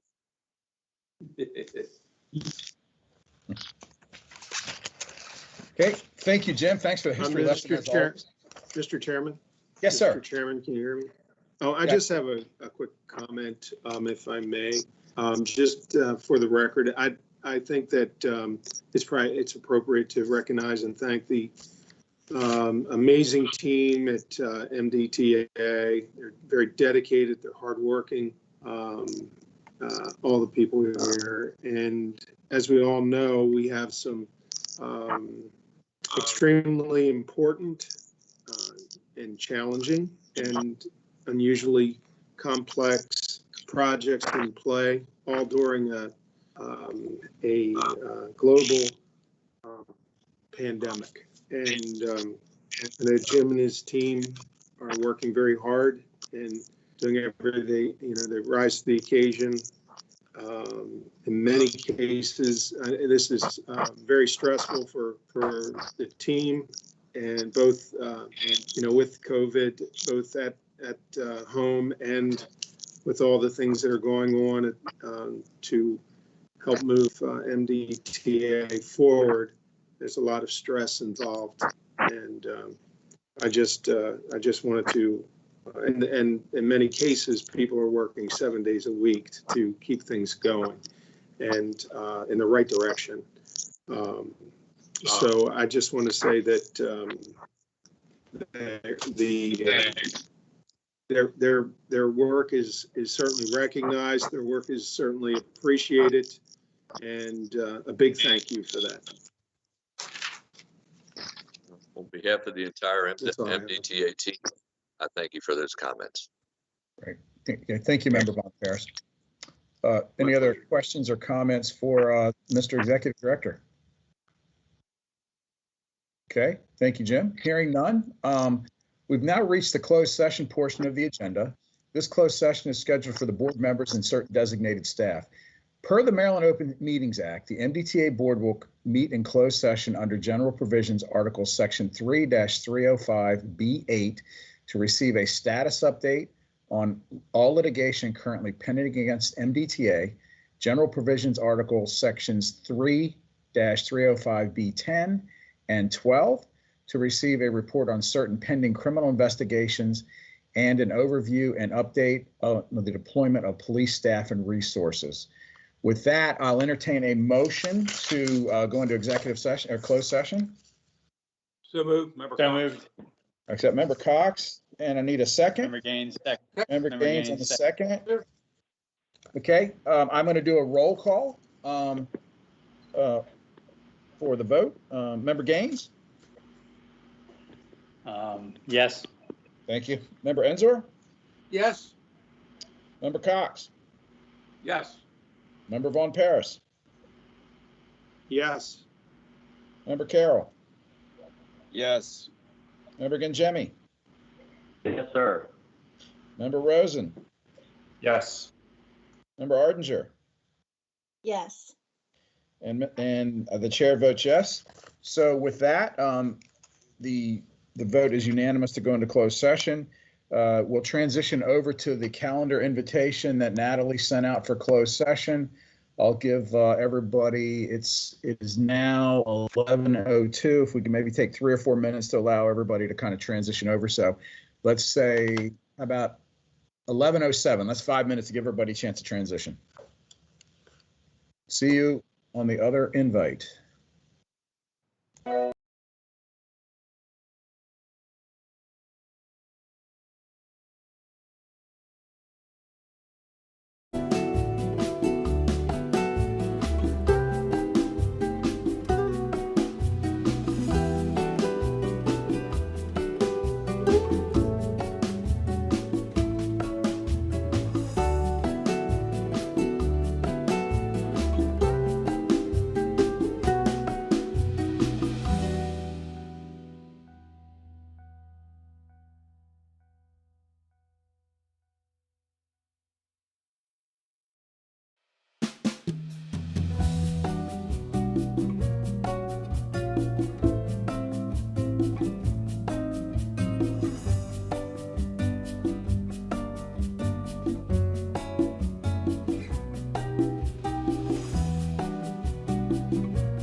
Good morning again. The time is now 11:46 and the board has completed its closed session. In order to ensure there is still a quorum of the board present, I'm going to take a quick roll call of the members. And here we go. Member Carroll. Here. Member Cox. Present. Member Enzor. Come back. Member Gaines. Present. Member Gangemi. Present. Member Ardinger. Present. Member Rosen. Present. Member Von Paris. Present. And it appears, Member Gaines, are you now with us? It was member Yeah. It's Anzer. I already answered. Oh, for you. I'm sorry, Member Enzor. Member Thank you. Enzor. I'm here. Can you hear me? Okay, thank you. I need my fellow Southern Marylander to pick me up on that one. I appreciate it. Thank you, sir. Okay, for the record, there were no actions taken in closed session requiring a ratification. So at this point, the agenda is now complete. I'll entertain a motion to adjourn the meeting. So moved, Member Cox. Member Cox? And second, Member Enzer? Gaines? All in favor? Aye. Aye. Thank you. This now concludes the meeting of the MDTA board meeting at 11:48 a.m. by my clock. So thank you all. We appreciate it, and we'll see you next month. Awesome. Thank Thanks, you. everybody. Thank you. Thank you.